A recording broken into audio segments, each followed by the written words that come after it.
Hello friend, welcome to my YouTube channel. आज मैं आपको बताने वाला हूँ महाभारत की युद्ध के बारे में। 18 दिनों तक हुए महाभारत युद्ध के पीछे क्या है रहस्य। वीडियो को जानने के लिए वीडियो के अंत तक बने रहें। महाभारत युद्ध की नींव हस्तिनापुर के राजवंश में रखी गई थी। यह युद्ध मुख्य रूप से कौरवों और पांडवों के बीच लड़ा गया था। भारत की महाकाव्य गाथा आज भी मानव इतिहास की सबसे बड़ी और रहस्यमयी घटनाओं में से एक है। यह युद्ध न केवल दो परिवार के बीच का संघर्ष था, बल्कि धर्म अधर्म, न्याय अन्याय की अंतिम परीक्षा था।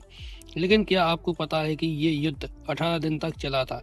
लेकिन सवाल ये उठता है कि यह युद्ध 18 दिनों तक क्यों चला था और क्या थी इसके पीछे की वजह। ये युद्ध 18 दिनों ने कम या ज्यादा क्यों नहीं चला? इसका कारण पौराणिक ग्रंथों और महर्षि वेद व्यास की दिव्य दृष्टि से जुड़ा हुआ है। ऐसे में चलिए पौराणिक कथा से जानते हैं कि महाभारत युद्ध की संपूर्ण गाथा क्या है। कौरव और पांडवों के बीच का संघर्ष युद्ध। महाभारत युद्ध की नींव हस्तिनापुर के राजवंश में रखी गई थी। यह युद्ध मुख्य रूप से कौरव और पांडवों के बीच लड़ा गया था। कौरव धृतराष्ट्र के 100 पुत्र थे, जिसमें सबसे बड़ा दुर्योधन था, जबकि पांडु के 5 पुत्र थे। युधिष्ठिर, भीम, अर्जुन, नकुल और सहदेव थे।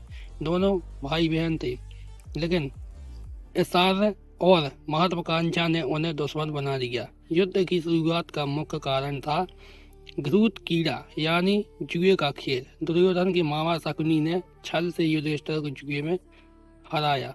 युधिष्ठिर ने अपना राज्य, भाई, खुद और अंत में अपनी पत्नी द्रौपदी को भी दांव पर लगा दिया। हार के बाद पांडवों को 12 वर्ष का वनवास और 1 वर्ष का अज्ञातवास भोगना पड़ा। द्रौपदी का चीरहरण का प्रयास कौरवों की क्रूरता का प्रतीक बना। जब दुशासन ने सभा में द्रौपदी का अपमान करने की कोशिश की, लेकिन भगवान कृष्ण की कृपा से उसका चीरहरण बढ़ता चला गया। वनवास पूरा होने के बाद पांडव ने अपना राज्य वापस मांगा, लेकिन दुर्योधन ने इनकार कर दिया। माना जाता है कि दुर्योधन ने कहा था कि सुई की नोक जितनी भी भूमि नहीं दूंगा। शांति दूत के रूप में भगवान कृष्ण खुद हस्तिनापुर गए और पांडवों के लिए केवल 5 गांव मांगे, लेकिन दुर्योधन ने कृष्ण को भी कैद करने की कोशिश की।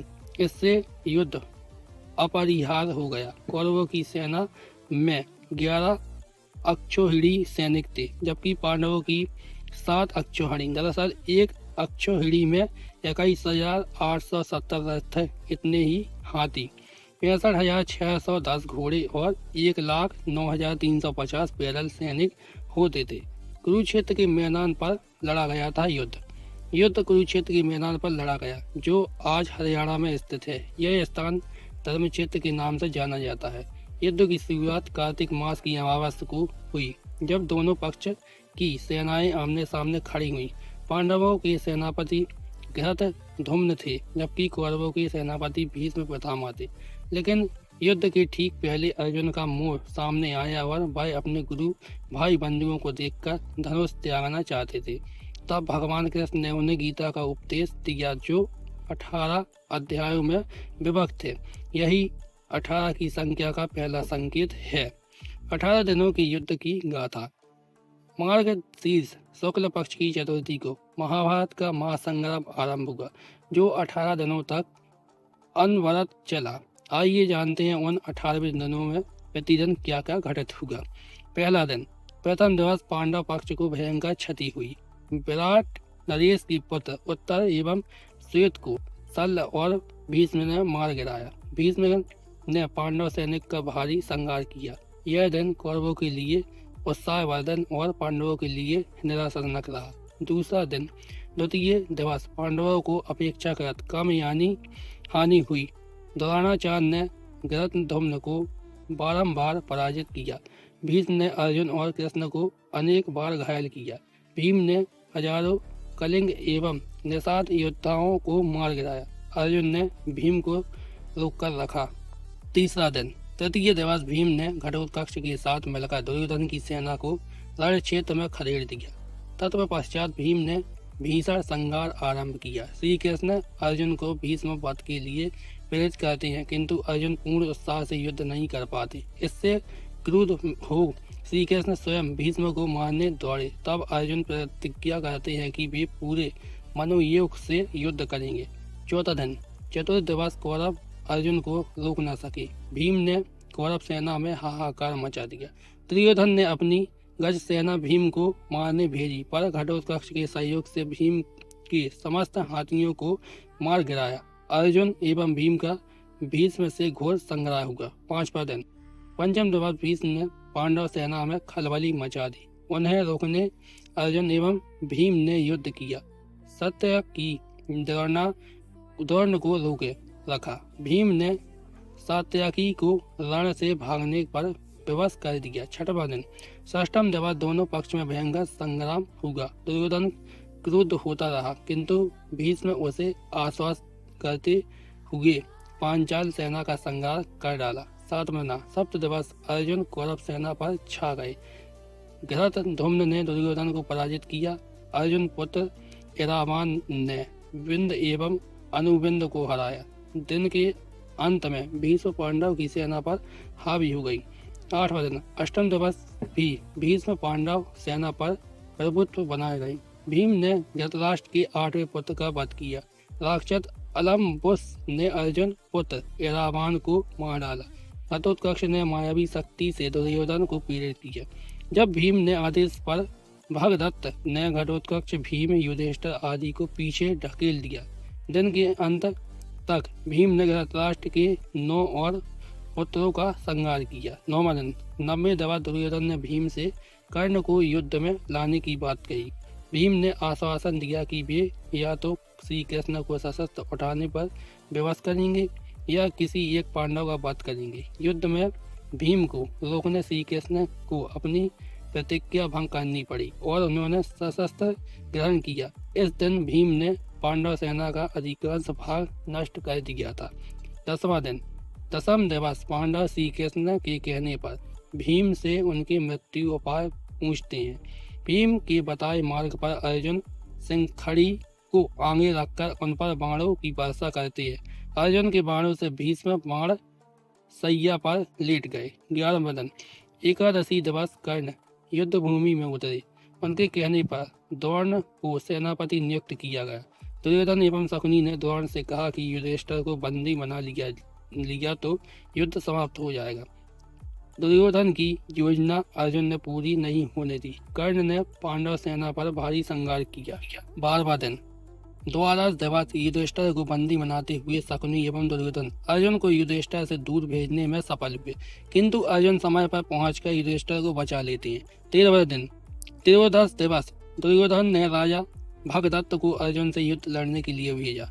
भगदत्त ने भीम को पराजित किया, अर्जुन से संग्राम किया। श्री कृष्ण ने भगदत्त के वैष्णव वास्त्र को स्वयं पर लेकर अर्जुन की रक्षा की। अर्जुन ने भगदत्त की आंखों पर पट्टी तोड़ दी, जिससे उन्हें दृष्टि बंद हो गई। इसी आस्था में अर्जुन ने उसका वध किया। उसी दिन द्रोण ने युधिष्ठिर हेतु चक्रव्यूह रचा, जिसे तोड़ना केवल अभिमन्यु जानता था, किंतु बाहर निकलना नहीं। युधिष्ठिर ने भीम आदि को अभिमन्यु के साथ भेजा, पर जयद्रथ ने चक्रव्यूह द्वार पर सबको रोक दिया। केवल अभिमन्यु अंदर प्रवेश कर सकता था। वह अकेले समस्त कौरवों से लड़ सका और मारा गया।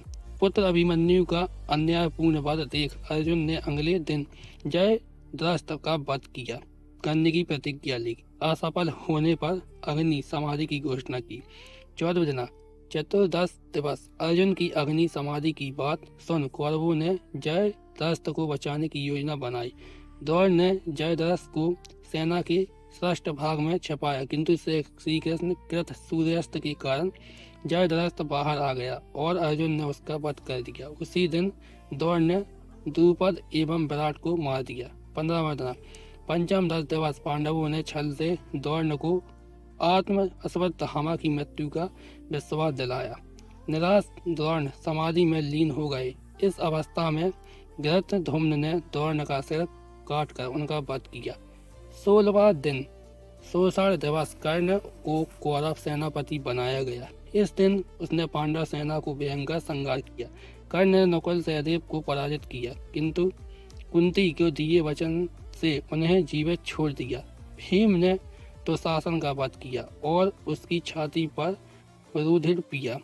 17वां दिन सप्तदश दिवस कर्ण ने भीम एवं युधिष्ठिर को हराया, किंतु कुंती के वचन से उन्हें मारा नहीं सका। युद्ध में कर्ण के रथ का पहिया धरती में धंस गया। पहिया निकालते समय कृष्ण के कहने पर अर्जुन ने कर्ण का वध किया। पश्चात शल्य प्रधान सेनापति बने, जिन्हें युधिष्ठिर ने मार डाला। 18वां दिन अष्टदश दिवस। भीम ने दुर्योधन के शेष सभी भाइयों का संहार किया। सहदेव ने शकुनी को मार गिराया। पराजय स्वीकार कर दुर्योधन एक सरोवर में छिप गया, किंतु पांडवों की ललकार पर बाहर आया और भीम से गदा युद्ध किया। भीम ने छल से दुर्योधन की जगह पर प्रहार किया, जिससे उसकी मृत्यु हो गई। इस प्रकार पांडव विजय हुए। 18 युद्ध के 18 दिनों का रहस्य। अब जानते हैं कि युद्ध सिर्फ 18 दिन क्यों चला। महाभारत ग्रंथ में कुल 18 पर्व यानी अध्याय हैं।